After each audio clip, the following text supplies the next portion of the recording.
7h46, o Jornal 100 da Rádio Musical FM realiza, hoje e nas próximas edições, rodada especial de entrevistas com postulantes às candidaturas a deputado estadual, deputado federal.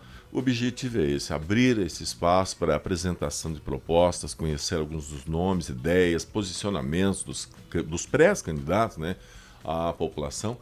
E essas entrevistas serão realizadas de hoje e nos próximos dias nas edições do Jornal 100. E o Jornal 100 desta terça-feira, entrevista, por ocasião de visita também à nossa região, o vice-prefeito de Cascavel. Ele é pré-candidato a deputado federal pelo Partido Novo. Nosso entrevistado, Henrique Mecabô. Bom dia. Está por correta pronúncia? Correta pronúncia, Luiz. Bom dia. Quero agradecer a sua acolhida, Luiz Donizete, Cid, também sua companhia, aqui na Musical FM nesse Jornal 100. Saí cedinho, 4h30 estava saindo lá de Cascavel para estar aqui com vocês essa manhã. Chuva na estrada? Chuva o trajeto inteiro, mas vai valer a pena pelo bom papo. Eu vou começar porque me despertou curiosidade e vou perguntar a tua idade. 30 anos completados na semana passada. 30 anos, jovem, né? Aí já tem uma trajetória política aí, já começa aqui. O primeiro passo na minha vida política é esse mandato de vice-prefeito. Mais jovem da história de Cascavel, eleito aos 28 anos, assumi a prefeitura já por 2 vezes com 29, então me tornei o prefeito em exercício mais jovem também da história da cidade, mas não tinha mandatos anteriores, não tinha histórico de participação familiar. A partir da minha indignação, eu quis partir para a ação e tive que convencer primeiro a família para dar esse primeiro passo. Fui candidato a deputado federal em 2022, somei quase 30 mil votos pelo estado, em 292 municípios, sendo que àquela altura eu certamente não conhecia nem 20 municípios.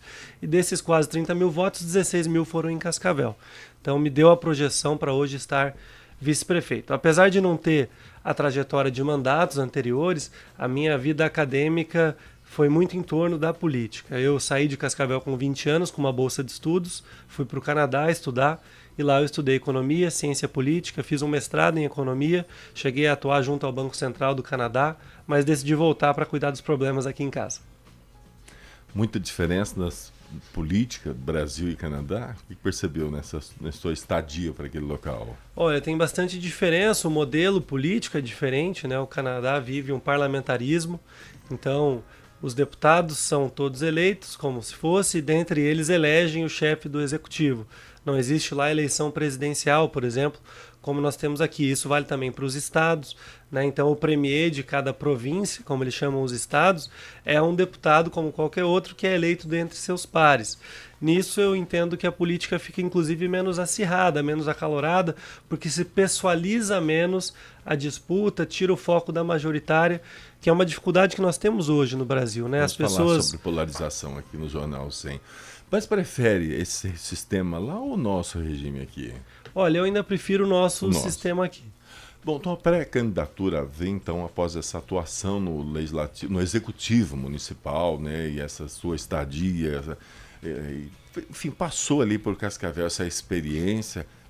A gente conversava antes que Cascavel já foi menor que Campo Mourão, né? Teve um boom de crescimento ali. Como é que está essa cidade? O que pesou na sua decisão de disputar então a vaga Câmara Federal? Que experiência traz aí de gestão pública? Acredita que possa ser então relevante e leva como diferencial para Brasília? Olha, Cascavel de fato tem crescido muito rápido. Nos últimos 5 anos foram em média 10 mil novos habitantes por ano. Nós estimamos que a cidade já passa dos 380 mil habitantes. É hoje a 4ª maior cidade do estado. E estar vice-prefeito, ter exercido o cargo de prefeito já em 2 oportunidades de uma cidade desse tamanho, uma cidade que não é tão diferente de Campo Mourão, apesar da diferença de população, mas muito centrada no agro, com desafios infraestruturais, confirma para mim a necessidade de que nós tenhamos mais representação do interior do Paraná lá em Brasília. Muitas vezes no Executivo Municipal nós encontramos desafios grandes de orçamento. Os gestores, prefeitos, vice-prefeitos, secretários acabam sendo, em muitas cidades, apenas executores de emendas. Dependem até dessas emendas dos deputados, migalhas às vezes que voltam do nosso próprio dinheiro, para fechar a conta. Então, cada vez mais se torna importante que vão para Brasília, representantes do interior, levantando essa bandeira já tão falada de menos Brasília e mais Brasil. É um cenário de descrença de parte da população com a política. Qual a principal mensagem que pretende apresentar ao eleitor paranaense? Olha, infelizmente, a política só piora quando nós optamos por não participar. Pelo histórico empresarial da minha família, pela boa possibilidade que tinha de continuar lá no Canadá, não faria sentido, financeiramente falando, optar pela política, mas largar as bets, desistir, é exatamente o que o tal sistema quer que a gente faça. Não à toa vemos sempre os mesmos nomes, sobrenomes, às vezes parlamentares que estão em Brasília desde antes de eu nascer, né, no 8º mandato, completando aí 32 anos de mandato, eu tenho 30. Então, quando essa descrença impera, quando nós nos omitimos, deixamos de participar, a vida desses mesmos fica ainda mais fácil. O Partido Novo costuma defender uma atuação mais liberal na economia e enxuta no Estado. Como isso se traduz na prática, para a realidade, então, dos municípios aqui do interior? Olha, a nível de atuação parlamentar direta, isso se reflete muito no corte de privilégios do próprio deputado, né? Abrir mão de parte da assessoria, abrir mão de auxílio moradia, auxílio paletó, auxílio mudança, todo esse tipo de privilégio que existe por uma casta quase que de intocável em Brasília, que não é da realidade da população comum. E quando nós olhamos para os municípios, é importante que se empodere a base, né? Não para que o município seja dependente de emendas, mas para que ele retenha mais do que ele próprio gera de riqueza. Cascavel fica com muito pouco do que paga de impostos, Campo Mourão não é diferente, né? As regiões centro-oeste, sudoeste, oeste, Cascavel mais imediatamente, até noroeste, têm dificuldades muito similares. A gente vê retorno às vezes para fins de curto mais prazo, de fim eleitoreiro, e segue com dificuldades históricas e infraestruturais. É o caso aqui de Campo Mourão, olhando para 369, para 158.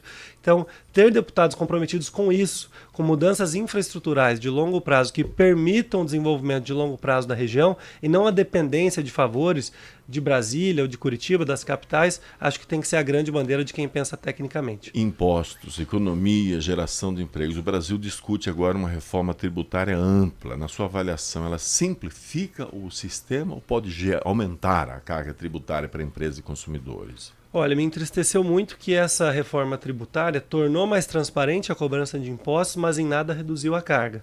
Para reduzir a carga, a gente tem que reduzir gasto, né? E passa também por esse exemplo de corte de privilégios. Nós estamos discutindo agora também a reforma de regime trabalhista, a escala 6x1, num momento de dificuldade econômica e num momento onde cada vez mais existe um desincentivo ao trabalho. Sei que em Campo Mourão não é diferente de Cascavel, nós temos muitas vagas de emprego abertas todos os dias, em especial em torno do agro, do cooperativismo. Nós não conseguimos preencher essas vagas, mesmo trazendo gente de outras regiões, e muitas vezes é mais cômodo receber um auxílio, seja de nível federal, estadual, até acumulando com o municipal em alguns municípios, ficar na informalidade, trabalhar 2, 3, 4 diárias por mês e não se somar à mão de obra formal, o que vai impedindo o nosso desenvolvimento. O que parece, a impressão que fica que aqui, enquanto a gente acorda cedo e trabalha, os incentivos que vêm de cima só que atrapalham, né, o desenvolvimento. Então, mudar esse regramento também para que o interior possa prosperar, possa ficar em pé com as próprias pernas, até os municípios em termos orçamentários, tem que ser prioridade de Brasília. Como é que você vê essa proposta do fim da escala 6x1? Olha, eu acho que ela está sendo proposta, inclusive, de maneira muito eleitoreira, né? Ela poderia ser apenas um projeto de lei regular, foi apresentado como PEC, para que se alongue a discussão, para que passe por repetidas votações. Eu acredito, acima de tudo, na liberdade de decisão de cada trabalhador, né? Estava vendo entrevistas agora em deslocamento na estrada de trabalhadores reclamando da possibilidade de serem impedidos de trabalhar uma diária adicional. O ideal, e isso acho que daria para copiar assim do Canadá, é que com um bom regime previdenciário, uma boa rede de assistência, né, nós tivéssemos a escolha do trabalhador pelo tanto de horas que ele quer trabalhar, inclusive. E quem quiser trabalhar 6 dias por semana, 4 dias por semana, 3 dias por semana, passa a ter essa liberdade de decisão. Agora, é claro que num país onde o trabalhador se sente explorado, é até complexo que os representantes agora em Brasília votem contra essa medida em ano de eleição, né? O problema é se ela tiver que ser revertida depois, como a taxa das blusinhas e outras medidas que estão sendo mudadas agora porque outubro está chegando. O Partido Novo defende redução do tamanho do Estado. Em que áreas acredita que é possível cortar gastos sem comprometer serviços essenciais? Olha, eu acredito que, por exemplo, nos programas de assistência existe margem para que nós os enxuguemos. Claro que nós temos que ter uma rede de apoio para momentos emergenciais. A grande questão é que essa rede de apoio, de amparo, esse momento de estender a mão do Estado, tenha também porta de saída, né? Então, enquanto nós podemos enxugar, por exemplo, essa rede, desinchar o tanto de Bolsa Família que vem sendo pago a nível federal, né, onde muitos estados, mais da metade dos estados da federação hoje tem mais dependentes de Bolsa Família do que pessoas na mão de obra formal, em paralelo, nós poderíamos investir mais em qualificação profissional e em educação, na verdade, desde a base. Existe uma inversão hoje aqui no Brasil, onde, infelizmente, nosso ensino de base, nosso ensino fundamental é enfraquecido em termos de investimento e nós tentamos corrigir tudo na ponta, no nível universitário, que é mais caro e dá menos resultado. Falando de educação, né, onde acredita que está o principal gargalo desse setor, na educação pública, para melhorar também os índices de aprendizagem, como avalia também a iniciativa do governador Ratinho Júnior na terceirização de administração de escolas? Eu acho salutar essa medida. Eu entendo que a formação pedagógica dos professores é focada para o trabalho dentro de sala de aula, para ensino-aprendizagem e não necessariamente para a gestão administrativa das escolas. Então, garantir que essa gestão seja feita de maneira eficiente e enxuta e liberar o profissional de educação para que foque de fato em educação é garantir que se potencialize o resultado educacional, né? Acredito que esse é um passo importante para a melhora dos índices educacionais do Estado, que já estão dentre os melhores do Brasil, no último ano os melhores do Brasil, mas ainda há espaço para avançar desde a base para ir melhorando até chegarmos no nível superior na qualificação profissional. Vamos falar de segurança pública. A sensação de insegurança aumentou. O que precisa ser feito de forma mais urgente para combater a criminalidade? É preciso endurecer leis penais ou o problema está mais relacionado à aplicação das leis já existentes e também seu posicionamento sobre posse de armas? Olha, nós podemos trabalhar em pelo menos 3 vias para melhorar a situação da segurança pública no país. Uma das vias é o empoderamento das forças policiais e não só delas, mas até o fortalecimento e maior segurança jurídica para as guardas municipais, que complementam hoje o trabalho da Polícia Militar, com possibilidade de policiamento ostensivo, por exemplo. Temos que adotar tecnologia, não é viável, não é factível que nós tenhamos, infelizmente, um policial, um guarda presente a cada esquina para ver quando algum malfeito está ocorrendo. Mas a adoção de tecnologia, o sistema olho vivo, né, de câmeras integradas que vem do governo do estado, com reconhecimento por inteligência artificial, dá escala às forças de segurança, garante que elas cheguem mais rápido no caso de necessidade. E há também um aumento da sensação de insegurança muito atrelado ao aumento da população em situação de rua, que, de novo, se permite ficar dependente, às vezes até com auxílios, consumindo drogas, sem buscar porta de saída, sem reabilitação química, sem qualificação profissional, sem um funil para moradia e habitação social. Nós combatemos isso em Cascavel, chegamos até 870 pessoas na situação de rua mapeadas, reduzimos isso para menos de 420 hoje, então para menos da metade. Infelizmente, daria para se dizer, até constitucionalmente essas pessoas têm o direito e a liberdade para ficarem na rua, mas em geral são enviadas de volta à cidade de origem e alguns eu pude, depois de acompanhar abordagens na rua, acompanhar também a formatura 3 meses depois de passar por reabilitação química, em programas de qualificação profissional, já que emprego não falta. Então, trabalhando nessas 3 vias, a situação poderia ser melhorada e eu, pessoalmente, com raiz no agronegócio, sou a favor, sim, da posse e do porte de armas. Transparência, corrupção, uso do dinheiro público. O Partido Novo costuma defender redução de privilégios políticos. Que privilégios considera inadmissíveis? Onde está a maioria deles? No Congresso ou no Judiciário? No político ou na justiça brasileira? Olha, eu entendo que o Judiciário é quem desponta nesses privilégios, nessas faltas de explicação por eventuais maus feitos de quem está lá em cargo vitalício. Né? Não há explicação para contrato de 129 milhões de reais, dos quais mais de 60 foram pagos,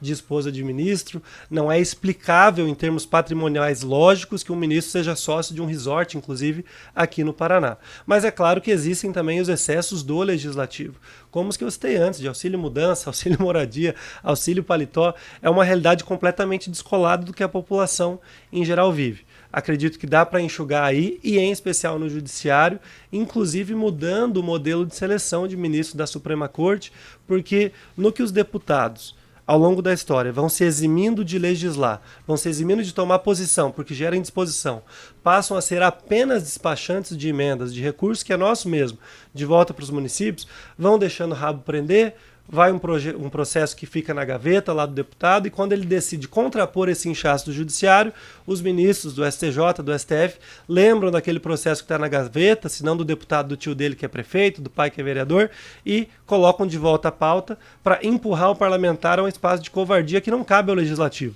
O legislativo é fiscal legítimo do Judiciário Federal e tem que retomar esse espaço. É contra ou a favor o orçamento secreto? Ah, com certeza contra o orçamento secreto. Meio ambiente e agronegócio, nosso tempo esgotou. Nós queremos agradecer aqui outros assuntos, teríamos importantes aqui, falar para o nosso ouvinte, enfim, terminou. Podíamos até fazer um bate-pronto aqui, mas 8h02 esgotou o nosso tempo. Vice-prefeito de Cascavel, pré-candidato a deputado federal, estreia aqui no Jornal 100 nossa série de rodada de entrevistas com postulantes, com pré-candidatos a esses cargos. Henrique me acabou. Finaliza então para a gente qual o recado ao eleitor que está desacreditado na política. Obrigado. Obrigado, quero agradecer a acolhida da Musical FM e dizer que se você, como eu, também sente que acorda cedo, trabalha e o que vem de cima só atrapalha, existe opção viável, preparada no interior para renovar a política, ainda acreditando que dá para colocar gente nova, gente boa, gente preparada para fazer um Brasil melhor. Cid Salva. Vamos embora, Luiz Donizete. Vem aí o Max Moreno com Manhã Musical. Nós voltamos amanhã. Um abraço a todos. Max Moreno está de volta, então, após aí uns dias de férias, que o Márcio Magu substituindo. Voltamos amanhã.